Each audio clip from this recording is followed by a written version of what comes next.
Estudiaremos la representación, nomenclatura común, nomenclatura WICPA, propiedades físicas, importancia y usos.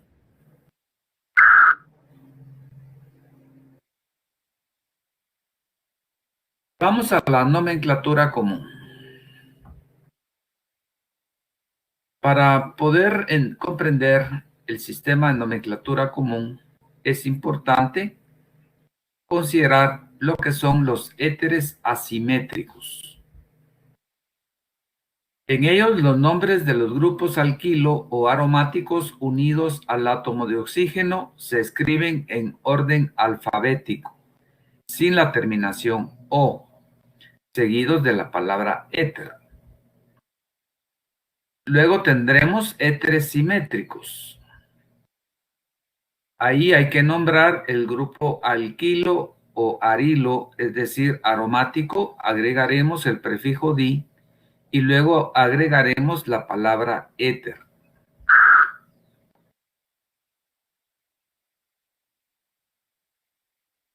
En el sistema WICPA de la Unión Internacional de Química Pura y Aplicada, se utiliza un grupo alcoxi, constituido por el grupo alquilo más pequeño y el átomo de oxígeno, seguido del nombre del alcano de la cadena de carbono más larga.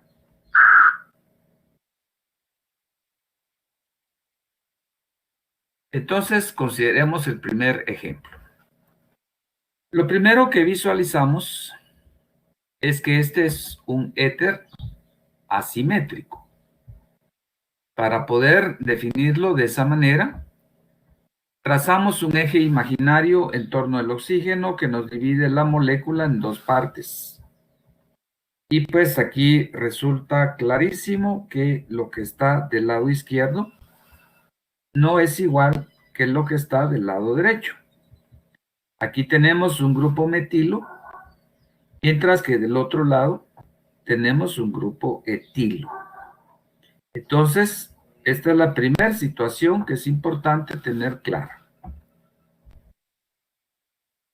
En la nomenclatura común, entonces, vamos a nombrar estos dos grupos alfabéticamente. Entonces diremos etil, metil, etil por la E, metil por la M, éter. Les hago la aclaración que este nombre, pues, en algún momento puede ser utilizado en la literatura, pero es un nombre que viene de una mala traducción del inglés, pero que se ha ido generalizando su uso en cierta medida. Entonces, pues es posible que en algún momento esto lo encontremos de esta manera, y esto obedece a que en inglés se escribe todo en ese orden. La forma más correcta de escribir el nombre en español es la forma que aparece del lado derecho. Primero, ponemos el nombre genérico del grupo funcional, que es un éter, y luego ponemos los dos radicales ordenados alfabéticamente. También les hago la observación que aquí ustedes observan un espacio entre etil y metil. Esto pues viene de acuerdo a la Unión Internacional de Química Pura y Aplicada, pero también se da la situación que pues se escriben estos dos nombres juntos. También es posible que nosotros encontremos en la literatura esa posibilidad.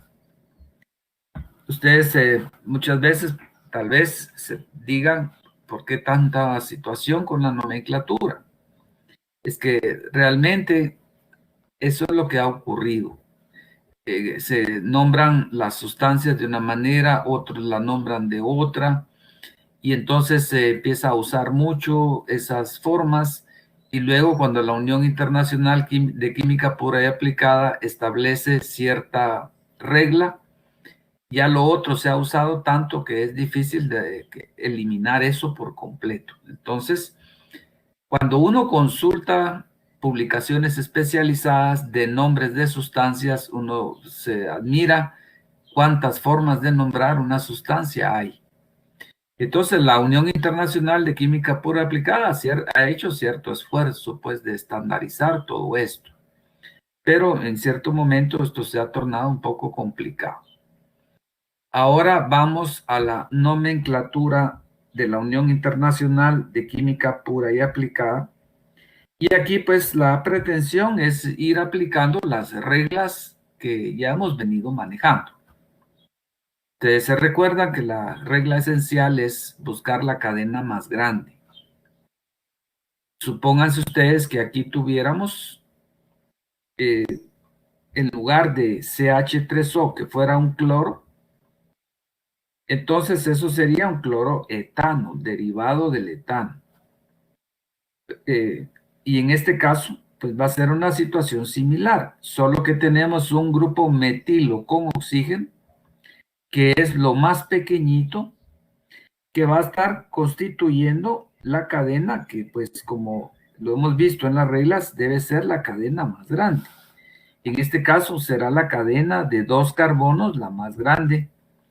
Y como que si fuera cloro, tenemos ahora, pero un grupo constituido por 2 cosas, el radical alquilo más el oxígeno.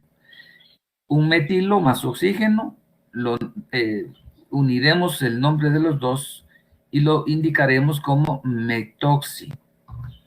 Entonces, el grupo metoxi implica que tomemos lo pequeñito que va a estar unido a lo grande. Entonces, en este caso, este grupo es el sustituyente, como que si fuera un cloro, por ejemplo, en la estructura del etano. Entonces, el nombre correcto para esta fórmula va a ser metoxietano. Resulta claro que es innecesario numerar la cadena más grande, que solo tiene 2 carbonos, porque pues este sería el 1 y este sería el 2 teóricamente, pero si el grupo metoxi estuviera en el otro carbono, pues sería la misma cosa, ese sería el número 1, como que si a esto le hubiera dado vuelta. Por esa razón, sabemos que lo que está claro y evidente, pues se omite. Entonces, la numeración acá no hace falta. Observamos este otro éter, de nuevo, pues ya miramos claramente que es un éter asimétrico. El nombre, derivado de una mala traducción del inglés, metilpropiléter, y el nombre más correcto sería éter metilpropílico, ordenados los grupos alfabéticamente. Y vuelvo a insistir ya por última vez, estos dos nombres podrían ir juntos, metilpropílico, sin espacio. Pero pues si nosotros fuéramos a ser así totalmente cumplidores de las reglas de la WIPA, lo más correcto sería escribirlos separados. El nombre WIPA. Aquí observamos que la cadena más grande es la cadena de 3 átomos de carbono.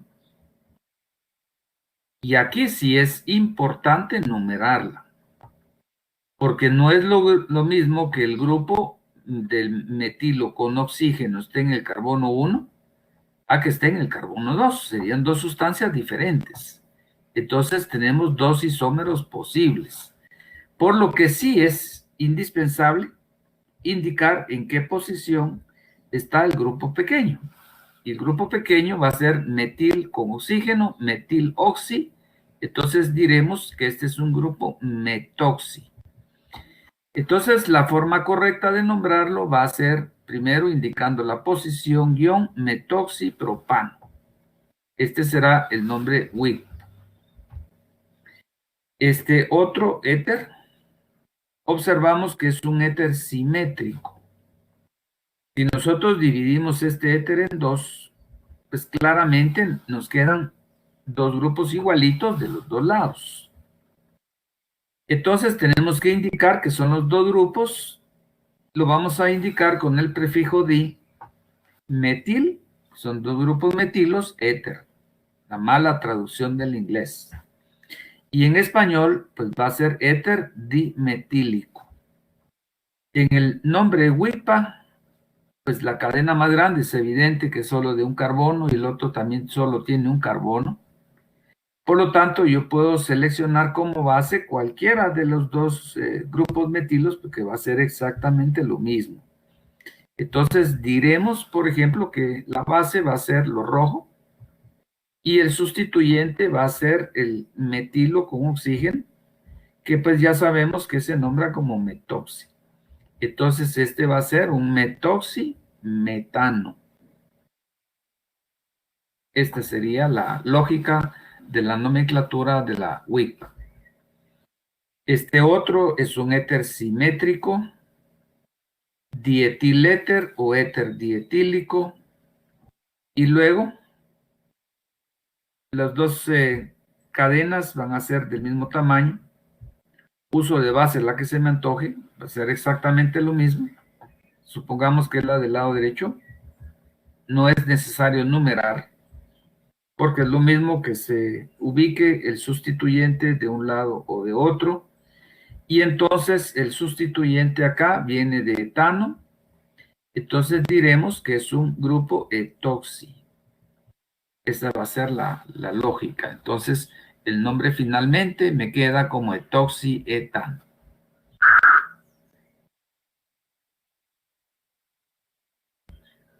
Bueno, vamos observando este otro éter un poco complejo.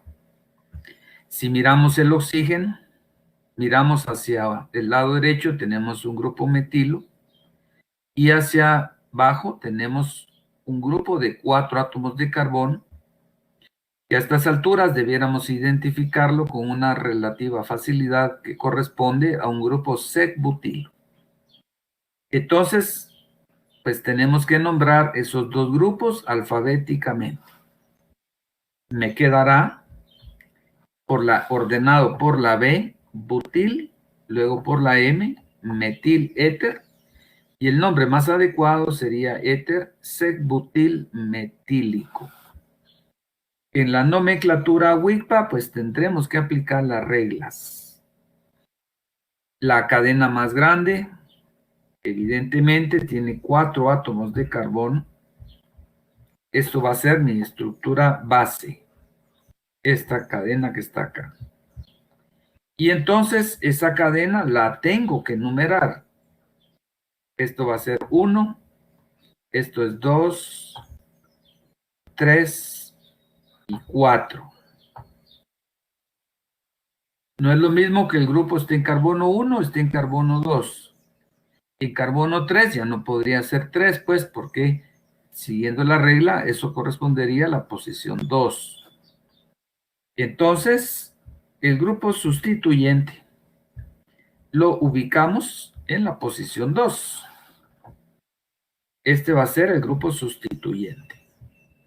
Entonces el nombre me queda como 2-metoxibutano.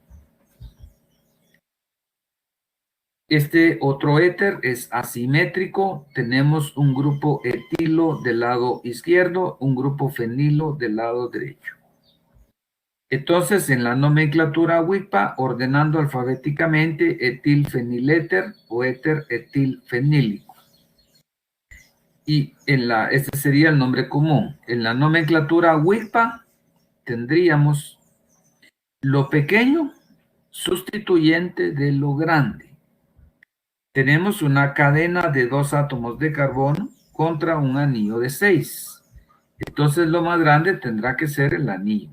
Esta va a ser la base. Y este es el benceno. Y en este benceno tenemos una sustitución de un hidrógeno del benceno por un grupo etoxi. Este es el grupo etoxi. Entonces me quedaría como etoxibenceno.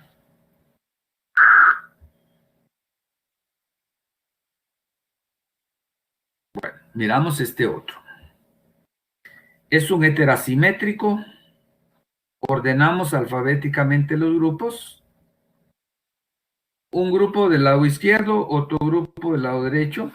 Acá tenemos la división. Este grupo que está acá corresponde al grupo sec-butilo. Y este otro grupo corresponde a un grupo etil. Entonces, los ordeno alfabéticamente por la E y por la I. ¿Se recuerdan que isobutil, lo que se toma en cuenta para ordenar alfabéticamente es la I? No hay guión entre iso y butil, como si lo hay en sec-butil, terbutil. En este no, van los dos, el prefijo y el nombre van juntos. Entonces lo escribo como etil isobutil éter o éter etil isobutílico. En la nomenclatura WIPA, pues seleccionamos la cadena más grande, observamos hacia los dos lados. En este caso, la cadena más grande va a corresponder a lo que está acá del lado izquierdo. Son estos 3 átomos de carbono.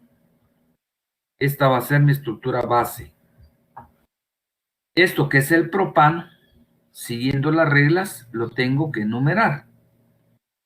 Al numerarlo, tengo que dar la numeración más baja posible a los sustituyentes. Y en este caso tengo 2 sustituyentes. Un grupo metilo y un grupo etoxi. Entonces tengo que indicar la posición de los dos grupos. El nombre que le voy a dar entonces, pero partiendo de la numeración, dando la numeración más baja, este será el carbono 1, este el carbono 2, el carbono 3. Entonces, ordeno alfabéticamente los dos grupos por la E, etoxi, y metil, el otro, la E y la M. Va primero el etoxi en posición 1 y luego en posición 2 metil propano. Entonces se dan cuenta que pues seguimos las mismas reglas que ya hemos considerado, solo que ahora agregamos radicales que tienen oxígeno y una cadena, o podrían tener también oxígeno y un anillo aromático, dependiendo de la situación que se presente. Este otro, un oxígeno unido a 2 anillos de benceno, es un éter simétrico, entonces diremos difeniléter o éter difenílico. Y la nomenclatura WIPA, pues uno será sustituyente del otro, no importa quién sustituya a quién, porque es lo mismo. Vamos a suponer que esta es mi base. Perdón, aquí hice mal este círculo. Quitamos esto. Mi base va a ser el anillo de benceno.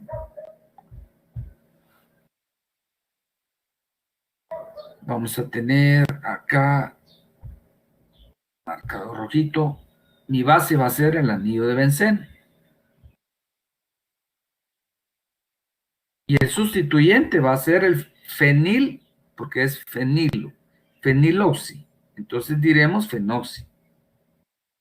Esto es el sustituyente en el anillo base. Entonces va a ser un fenoxibenceno.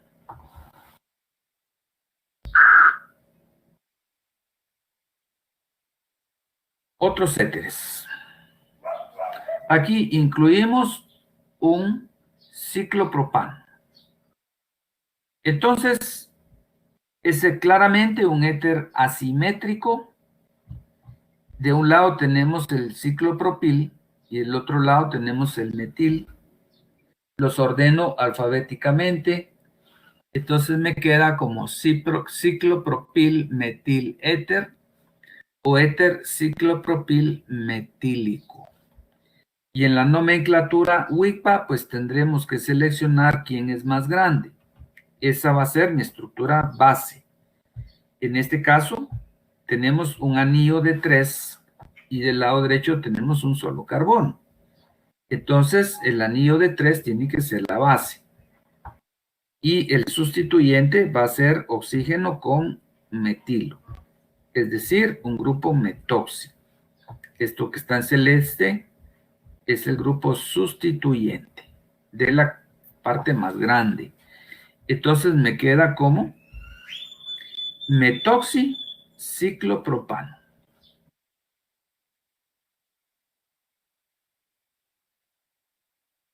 Vamos a este otro.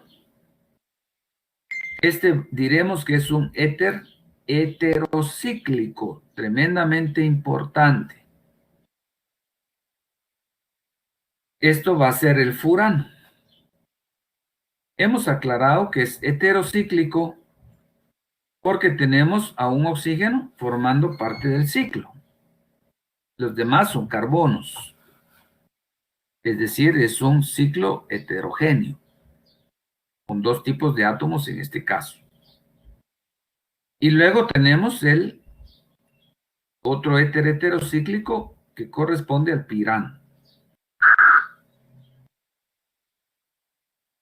Bueno, una aplicación interesantísima para ustedes como estudiosos de las ciencias médicas es la utilización de los éteres como anestésicos.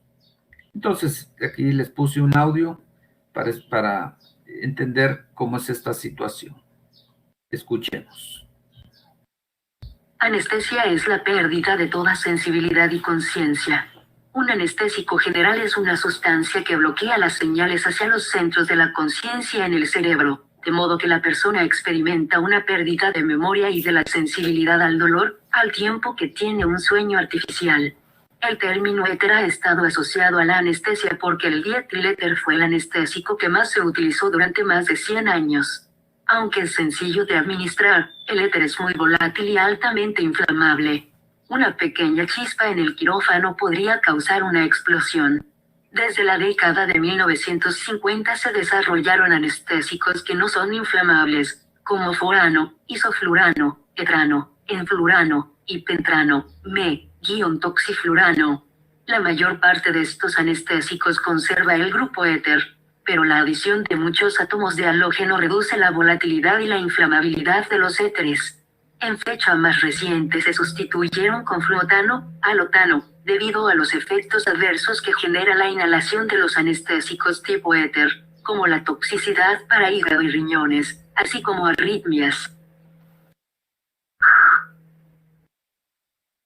Bueno, vamos a profundizar un poquito en aspectos estructurales de los éteres. Para eso, pues, recurriremos a un simulador computacional. Tenemos el éter dimetílico, el éter más pequeñito que podemos encontrar. Bueno, una primera situación. En algún momento ustedes reportaron en algún experimento que el éter es no polar, cosa que no es totalmente correcta. Pero yo ya en las clases anteriores que les he dado, que hemos tenido, les he indicado que si no hay un parámetro cuantitativo que evalúe la polaridad, se torna un poco complejo, porque diremos, o eso no es, pues. Pero entre eso, pues tenemos toda una serie de posibilidades y de valores. Entre más afinidad haya entre dos moléculas, mayor posibilidad de solubilidad va a haber. Por lo tanto, si nosotros tenemos algo que es totalmente no polar y tenemos algo que es muy polar, pues obviamente no va a haber solubilización. Pero si tenemos algo que tiene cierto valor de polaridad y algo otro que va a ser el solvente que también tiene cierto valor, ya la cosa aquí se complica. Entonces, en el caso de los éteres, miramos que hay un oxígeno. Eso, de acuerdo a lo que hemos estudiado, ese oxígeno es muy negativo. Pues se mira acá en el mapa de potencial electrostático. Entonces, esta molécula sí va a ser polar. Y eso incluso lo podemos demostrar. Acá se mira la región sumamente roja sobre el oxígeno, una acumulación de carga eléctrica, dipolos sobre los negativos. Van a haber dipolos y la carga negativa sobre el átomo de oxígeno. Y entonces, esto lo demostramos con los dipolos por enlace. Entonces observamos estas flechitas que aparecen acá. La punta de esta flechita que estoy indicando ahorita está sobre el átomo de oxígeno y la punta del otro también del enlace oxígeno-carbono, esta flechita está hacia acá atrás, la punta también está sobre el átomo de oxígeno. Hay dos dipolos fuertes ahí. Y luego tenemos los enlaces carbono-hidrógeno que son básicamente no polares, pues porque la diferencia electronegativa es bastante baja. Entonces, esto resulta claro que tiene un momento dipolar resultante. Por lo tanto, esta molécula es polar. Pero ya lo que decía, qué tan polar o qué tan apolar, si no hay valores, la cosa se vuelve casi una adivinanza. Entonces, para el valor de momento dipolar de 1.20, en este caso, esta molécula va a tener cierta solubilidad en agua. Pero si nosotros tenemos una sustancia orgánica no polar, pues obviamente va a ser más soluble en esto que en agua. Porque también hay cierta diferencia entre la polaridad de esta molécula con la polaridad del agua, que es bastante más grande.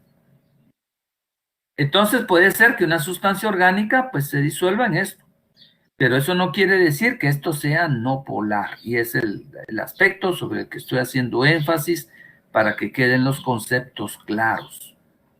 Vuelvo a insistir, si no tenemos valores cuantitativos, acá tenemos un momento dipolar de 1.20 de Weiss, pero si no tenemos esos valores, estamos casi como que adivinando, pues.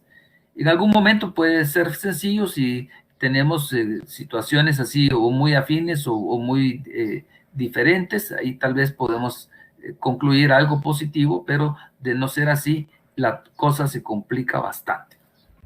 Bueno, un éter más grande, entonces, su polaridad va a disminuir. Y los compuestos orgánicos también van a ser más afines al éter que al agua porque el éter tiene en su molécula parte no polar, la parte del metilo. Y si esa cadena va agrandándose, entonces el comportamiento de no polar va como que aumentando en relación a la parte polar que va reduciéndose en tamaño. Podríamos tener, por ejemplo, una molécula con un grupo muy polar, pero una cadenota de 18 o 17 carbonos o 18 carbonos, entonces ahí prevalecería la parte no polar. Ese va a ser el caso de algunas moléculas de cadenota grande que pudieran tener un grupo muy polar como un ácido carboxílico, muy polar, pero con esa cadenota, entonces va a prevalecer la parte no polar. Bueno, acá hecha la aclaración, ¿qué vamos a esperar de los éteres entonces? Un cuadro que me fascinó cuando lo miré y dije, este lo tengo que integrar en alguna clase de éteres, es este que ustedes están observando acá. Una situación clásica de cuando se empezó a utilizar el éter como anestésico. Antes de eso, la cosa era tremendamente complicada. Y particularmente en Occidente, en los países orientales ya se usaban algunos preparados de sustancias derivadas del opio, y entonces eso se usaba como anestésico, pero en Occidente, pues en una buena cantidad de tiempo, tal vez lo que se utilizaba era nada más emborrachar al paciente. Supongan ustedes que hubiera que quitarle una pierna por las guerras y todo eso que había, el hecho de la amputación sin anestesia, imagínense ustedes. Entonces el descubrimiento del éter fue una maravilla, pues, porque eso ya empezó a permitir la anestesia. Los éteres son ligeramente solubles en agua. ¿Por qué? Pues ya lo acabo de demostrar.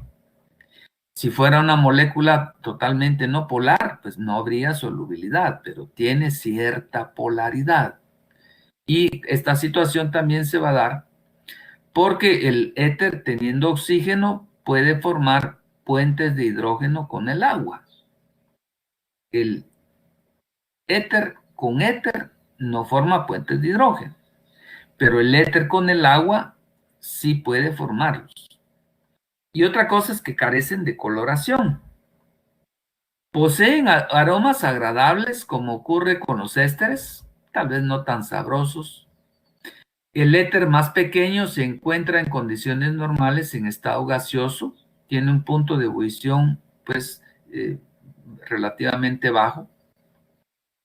Si uno tiene su frasco de éter, tiene un punto de ebullición que en algún momento todavía lo podíamos ver líquido, pero al destaparlo inmediatamente se volatiliza.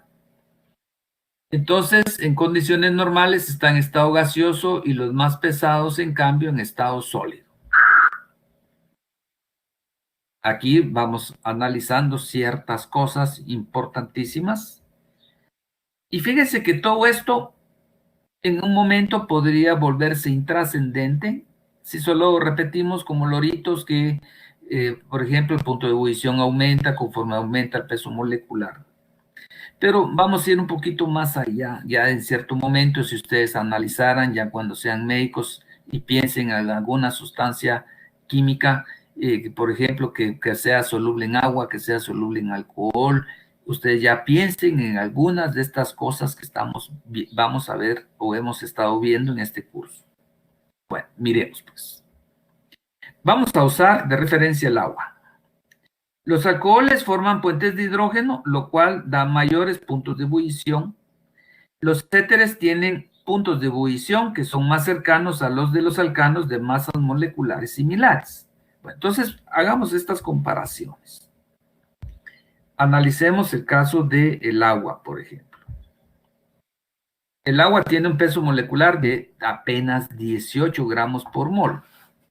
Un punto de ebullición para esa masa, para ese peso molecular tremendamente grande, de 100 grados centígrados. Y es una molécula sumamente polar, una polaridad de 1.9, bastante polar. Vamos ahora al etanol. Vamos a comparar el etanol con el éter dimetílico y el propano. Miremos pues. Tienen que tener peso molecular similar, si no la cosa no se puede hacer comparaciones que tengan validez pues. Entre más cercano sea su peso molecular, mejor. Entonces aquí sí podemos concluir diferencias pues debido a la situación estructural. El alcohol es el que presenta el mayor punto de ebullición, 78 grados centígrados. Luego el éter baja a menos 25. Esto nos indica que hay una gran diferencia entre el alcohol y el éter. Y eso fundamentalmente se debe a que el alcohol tiene el grupo hidroxilo que puede formar puentes de hidrógeno. Alcohol.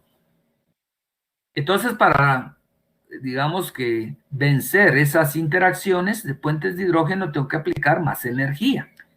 Y por eso el punto de ebullición tan elevado, pues 78 grados. Los éteres ya no forman puentes de hidrógeno. Entonces hay una disminución tremenda en el punto de ebullición a menos 25 grados. Analicemos la polaridad del alcohol. Es 1.7, es su momento dipolar.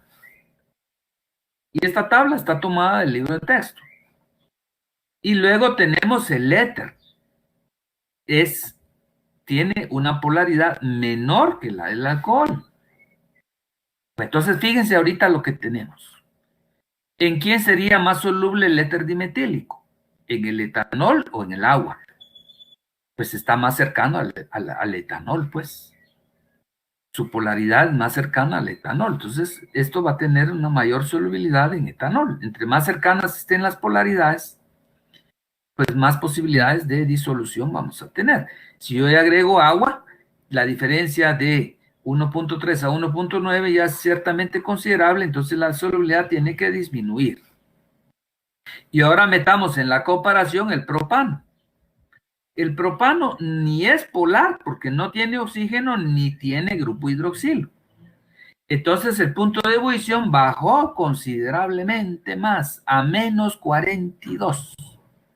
Y pues esto también se refleja en su momento dipolar, que es prácticamente casi de cero. Entonces, pues aquí ya tenemos parámetros de comparación cuantitativos. Y los tenemos a través del momento dipolar.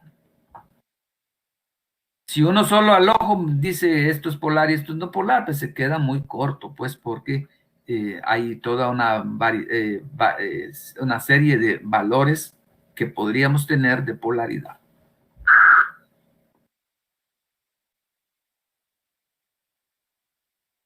Entonces, observe que los puntos de ebullición del éter dimetílico y del éter dietílico son casi 100 grados centígrados menores que los alcoholes de masas moleculares similares. Esto se debe a la formación, como lo mencioné, de puentes de hidrógeno de los alcoholes. Los éteres tienen momentos dipolares grandes que resultan en atracciones dipolo-dipolo. Es el hecho de los dipolos carbono-oxígeno. Pero estas atracciones tienen poco efecto sobre sus puntos de ebullición, porque no hay interacción fuerte éter-éter, más que ciertas atracciones por las cargas de los dipolos. Pero los alcoholes están enlazados, formando puentes de hidrógeno. Esa es otra situación. Y forman también puentes de hidrógeno con otros compuestos con enlaces oxígeno-hidrógeno y también nitrógeno-hidrógeno. Y esto nos hace ver, pues, que por esa razón tienen cierta solubilidad en agua.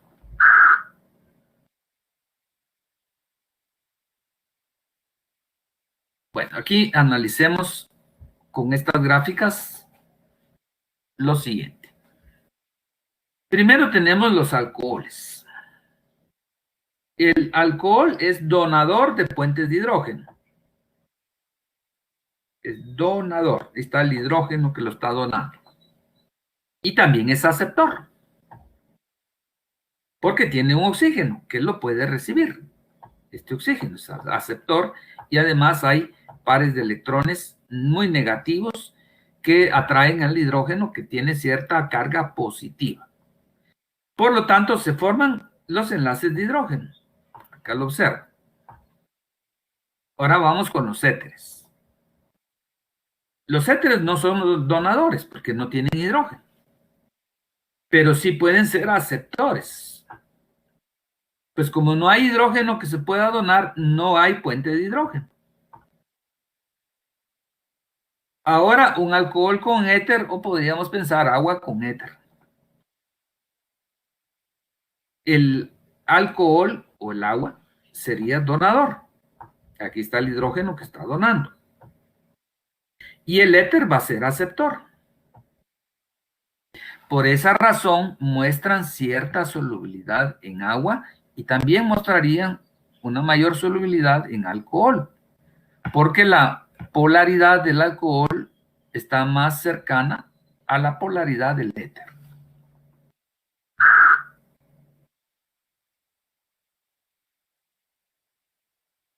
Bueno, entonces aquí tenemos las propiedades físicas, pues ya lo conocido, que va aumentando el punto de fusión conforme va aumentando el tamaño de la molécula.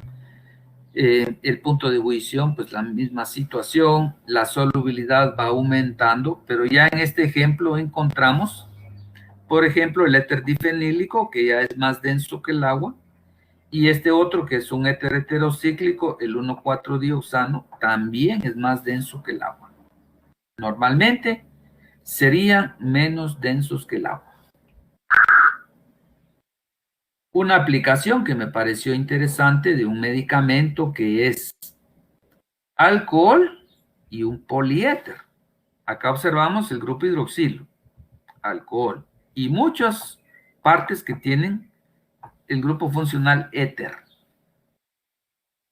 Este medicamento se conoce con el nombre de polidocanol. Se dice que es un agente esclerosante. Contiene un promedio de 9 unidades de óxido de etileno, la parte de éter, y tiene un peso molecular aproximadamente de 600, o sea que es bastante grande la molécula. Y que funcionalmente es un alcohol con varios grupos éter en su estructura. ¿Cuál es la curiosidad? Es pues el hecho de una aplicación desde el punto de vista médico, un uso interesantísimo me pareció a mí, para algo tan común, el problema de las varices, problema a nivel venoso. se acumula la sangre y entonces eso pues causa dolor, un dolor que es a veces un poco confuso, un dolor con ardor, es una sensación un poco molesta. Y entonces esto pues prácticamente cierra las venas y la sangre buscará otros caminos para ir a donde debe de ir. Y aquí lo vamos a observar, es un procedimiento que se conoce como escleroterapia. Observemos. Solo vamos a ver un pedazo porque es un pedazo en donde sea evidente cómo se van desvaneciendo estas varices.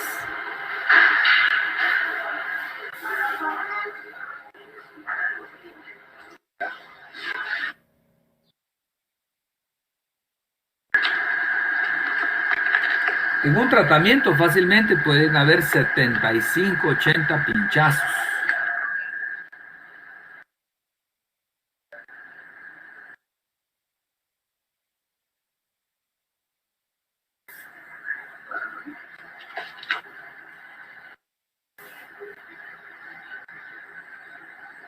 En cierto momento se va a poder apreciar más como ahí se desvaneció completamente el hilo de la varices.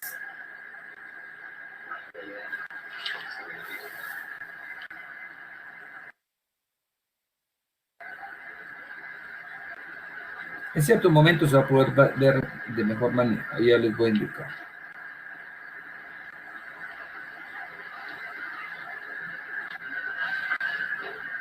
Miremos este.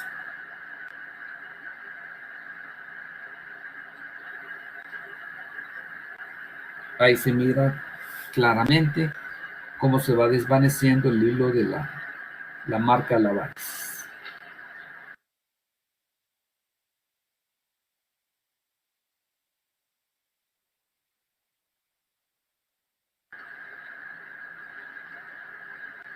Bueno, ya ustedes pueden ver un poco más detenidamente el video, pero va en función de eso. Un éter tóxico. El 2378 tetraclorodibenzodioxina, conocido como TCDD. Los compuestos conocidos como dioxinas son muy tóxicos. Este TCDD, conocido como dioxina, es además carcinógeno. Su estructura interfiere con el ADN. Se forma como subproducto en procesos industriales en los que se utiliza cloro para fabricación de pesticidas y blanqueador de papel con cloro. Bueno, vamos ahora a los tioles. Los tioles son análogos azufrados de los alcoholes. Entonces, prácticamente lo que vamos a tener es una sustitución de un oxígeno por un azufre.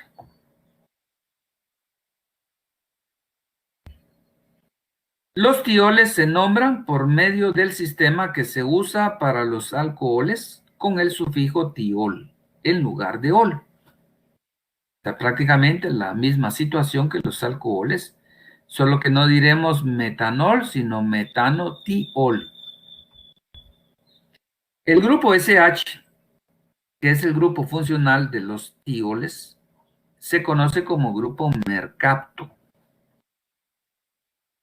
Los tioles, pues en nuestra vida común tal vez no son tan importantes. Aunque pues ahorita posiblemente para ustedes suenen compuestos muy raros. Sí, pues la mayoría de nosotros hemos estado en contacto con ellos en el momento que hemos sentido el olor de un tambo de gas. Porque se agrega estos mercaptanos al gas propano. El gas propano por sí mismo no huele a nada. Y entonces si hubiera una fuga de gas no se podría percibir, ya luego vendría una persona, enciende un fósforo, por ejemplo, y una explosión, una cosa que ha sido problema muchas veces en muchos lugares. Entonces, para percibir la fuga se agregan estas sustancias. Por lo que la propiedad más característica de un tiol es su olor. Tienen malos olores. Esto es en cuanto a su situación física. Se agrega el propano para identificar fugas de gas. Y otra cosa que hasta caricaturas han hecho bastante chistosas. Había un zorrito ahí que como olía feo y había un gato o gata, no me acuerdo qué era, que se le había manchado como que fuera zorrillo y andaba enamorando. El olor de los zorrillos se debe principalmente a algunos tioles sencillos. Yo nunca he olido el orín de los zorrillos, pero dicen que realmente huele feo. Entonces, nombrémoslos. Metilmercaptano. El grupo SH es el grupo mercaptano. Entonces simplemente lo nombramos como metilmercaptano, su nombre común. Y su nombre WICPA pues va a ser metanotiol. No vamos a nombrar muchos tioles para no perder el tiempo y estar nombrando, haciendo todo un ejercicio de nomenclatura en sustancias que pues no van a ser tan importantes. Y ustedes dirán, entonces, ¿por qué los estamos estudiando? Y es porque este grupo aparece formando parte de la estructura de algunas proteínas. Y ahí sí va a ser importante. Entonces, para que en su momento eso no nos tome como que sin una situación de que no los conozcamos, estamos anticipando este estudio. Luego tenemos el etilmercaptano o etanotiol. Hubiese sido etanol, pero le agregamos el tío. El N-propilmercaptano de 3 carbonos de cadena lineal. Y aquí sí hace falta la numeración. ¿Cómo lo hacemos con los alcoholes? Numeración más baja para el grupo funcional, entonces este tiene que ser el 1, este sería el 2 y este sería el 3. Entonces me quedaría como en su nombre WIPA, como 1-propanotiol y su nombre común N-propilmercaptano. Este otro, isopropilmercaptano. Y pues de nuevo tenemos que numerar. Este sería carbono 1, bien pudo haber sido este otro, lo mismo. Este sería el carbono 2 y este sería el carbono 3. Entonces me queda en su nombre WIPA como 2-propanotiol.